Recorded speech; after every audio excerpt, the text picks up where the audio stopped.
Hola, ¿qué tal? ¿Cómo están? Bienvenidos una vez más a las entrevistas del Festival Internacional de Cine en Puerto Vallarta en su edición 2019. El día de hoy nos encontramos con el protagonista. Hola, mi nombre es Héctor Noas, soy uno de los protagonistas de la película Sergio y Sergei. En mi caso hago el personaje de Sergei, el cosmonauta soviético, el último cosmonauta soviético. ¿Puede hablarnos un poco sobre la película?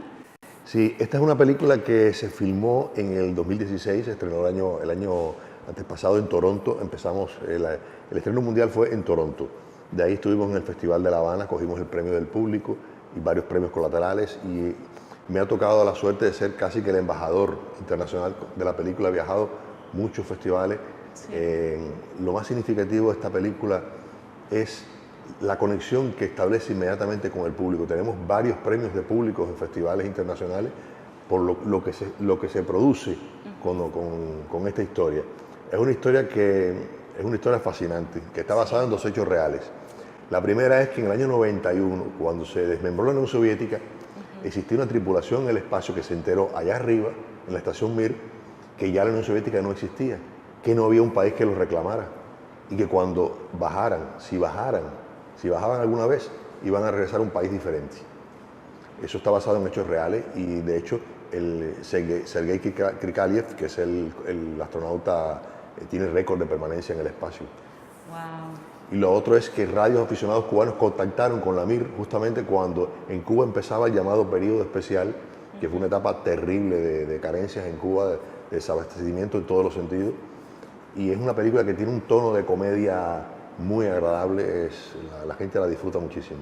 Bueno, aquí también iba como la siguiente pregunta, ¿cómo ha sido recibida la película por el público y la crítica, no? Ha tenido aceptación de público y de crítica. Sí. Eso es algo que para nosotros es muy estimulante, porque es una película que se hizo con muchos esfuerzos. Aunque estaba Mediapro de España como productora de la película, uno de los coproductores, porque también está RTV Comercial de Cuba, eso nos permitió que se pudiera hacer en un estudio en Barcelona. Se hizo una réplica de la estación Mir y grabamos en condiciones bastante favorables. El hecho de que cuando se estrenó en La Habana fue un boom la película. Cogimos el premio del público inmediatamente y empezamos a viajar y a coger premios de público, y la crítica muy favorable con la película. De hecho, fue la película candidata por Cuba a los Oscars ese año. Es una película, para mí es la película mía que yo más disfruto. Muchas felicidades. Gracias. Sí. Y bueno, ¿y cómo fue su experiencia al protagonizar el personaje en este filme? Bueno, era muy difícil, porque a mí el director me propone. Yo es un director en el que yo he trabajado ya las dos películas anteriores. Yo hice su ópera prima, la protagonicé, y trabajé en Conducta, otra película que creo que se puso en Guadalajara también. Me propone hacer una película sobre la historia de un cosmonauta soviético que está abandonado en el espacio, y el personaje de Sergio, que es el cubano. Yo pensé que me iba a proponer el cubano, pero cuando me trae el guión que me enseña que es el soviético, yo dije, bueno, está bien, qué interesante, puedo hacer una caracterización, diré algunos textos, ¿no?, en ruso, eso. Pero cuando me enseña el guión, era toda la película completamente en ruso. Wow. Y fue un entrenamiento de 6 meses antes con una profesora de ruso, trabajando bien el guión. Luego en el set de filmación, una coach de ruso para la cosa del acento.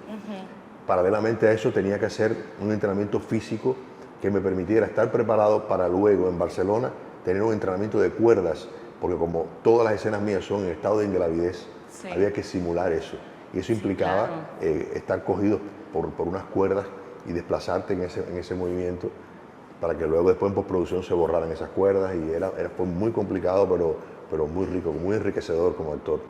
Qué padre. Bueno, la verdad suena bastante divertido. No sé, la experiencia, ¿no?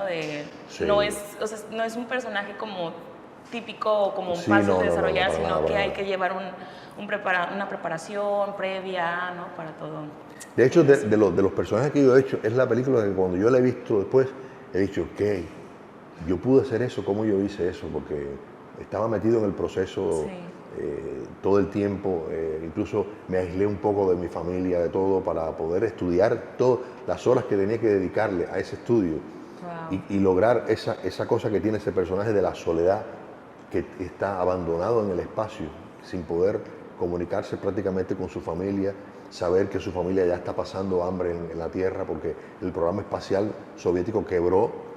Ellos tuvieron que hacer incluso publicidad a la Coca-Cola para poder rescatarlo a esa tripulación. Para mí fue un proceso muy, muy rico. Y bueno, ¿qué consejo podría darle a los estudiantes interesados en el cine? Mira, que no se pierdan esta película. Que no se pierdan esta película. Que le traten de verla, se pone esta noche en el malecón, al aire libre. Me hubiese gustado que se pusiera también en la universidad y tener un debate, como se ha hecho siempre, con los estudiantes, porque una de las cosas que ya después disfruto yo más de la película es viajar con ella y ver la opinión de la gente, el intercambio, porque la película origina muchas inquietudes sobre la realidad cubana, sobre la realidad de ese proceso histórico, las anécdotas que rodean a la película, todo eso. Me hubiera gustado compartirlo directamente con los estudiantes, pero bueno, la programación es ponerla en el malecón y la disfrutaremos muchísimo. Pero igual, bueno, la gente también, el estar ahí pues abre como la puerta más personal, ¿no? Entonces más gente la va a ver. Y bueno, la siguiente pregunta, ¿qué representa para ti estar en Puerto Vallarta y convivir específicamente también con los estudiantes de aquí? Mira, México es un país que para nosotros los cubanos es algo muy, muy cercano, muy cercano. Yo la única experiencia que tengo en México fue en el año 78, mientras yo estudiaba piloto de altura de la Marina. Yo me gradué de piloto de altura de la Marina y vine un barco a Veracruz. Es el único punto. Siempre he tenido deseos de venir a México, de conocerlo, de ver diferentes lugares, porque es un país muy grande y muy rico culturalmente, con una historia impresionante. Y los mexicanos son siempre tan agradables, tan serviciales, tan educados. Entonces, de hecho, yo tenía un estreno de teatro que coincidía con este festival. Y hablé con el director y me dijo, no te preocupes, vamos a correr la fecha una semana más para que puedas ir, porque para mí era un sueño poder venir a Puerto Vallarta y presentar la película al público mexicano. Entonces es como quien dice segunda vez aquí en México. Es la segunda vez. Y primera vez en Puerto Vallarta. Sí. Y bueno, ya estando en el tema, ¿qué tal le ha parecido Puerto Vallarta? Bueno, no lo he conocido mucho todavía, bueno, porque llegué ayer. Pero lo que vi anoche, la ciudad me parece muy linda, esas calles con las piedras. Me parece que es un pueblo con una mentalidad muy abierta. Sí. Es un pueblo una cosa que fluye, que tú te das cuenta, que hay la gente es muy, te recibe muy bien, en el hotel sobre todo la atención es maravillosa, la gente es muy cariñosa. Se empatizas mucho con nosotros. Muchas gracias por su tiempo, por compartir esas experiencias con nosotros. La verdad es bastante enriquecedor, ¿no? Para todos los estudiantes, para todas las personas. Yo siento que el saber la opinión del actor, o sea, de la gente que trabaja dentro de la película, hace al momento de ver la película más significativa. Uno la ve con más intención, o sea, se da cuenta de las cosas, ¿no? Los detalles, y ya piensa más en el esfuerzo que lleva, o sea, que conlleva hacer este tipo de películas, ¿no? Que no son como tan, o sea, que no es... La gente piensa a veces que es muy fácil, pero no se dan cuenta todo lo que hay atrás de, mucho, ¿no? mucho trabajo. Bueno, pues ojalá vaya mucho público hoy y disfrute, porque va a disfrutar mucho la película. Sí, pues ahí nos veremos todos. Al final siempre se provocan unas ovaciones en el plano final de la película, que es maravilloso. Sí, pues muchas felicidades, muchas gracias nuevamente y pues nos vemos. Y un saludo a todos.